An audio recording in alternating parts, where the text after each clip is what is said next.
भौजी के बहिन अइली होलिये में, डालत गुलाल एकरा चोलिये में। परे साल चुम्मा देलू टोलिये में, पूछा कहा दीही असो होलिये में।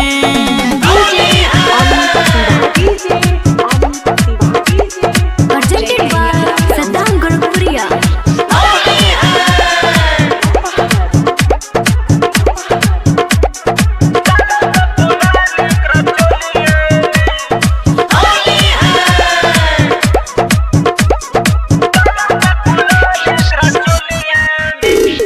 धैलक छटकी के भागतारी हो, बड़ी की खिलाड़ी त लागतारी हो।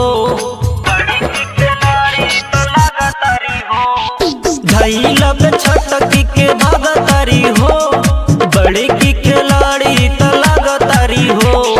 बाटे इधर आइल यही टोलिये में, डालत गुलाल कचोलिये में। भौजी के बहिन अइली होलिये में, डालत गुलाल एकरा चोलिये में। Presented by Saddam Gurupuriya।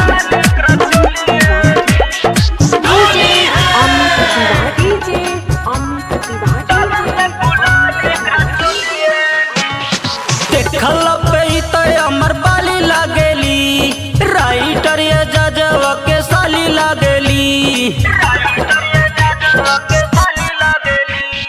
देखल पे त अमर बाली लागेली, सदाम गोरखपुरिया के साली लागेली। घूमे खातिर जाली यही टोलिये में, डालत गुलाल एकरा चोलिये में।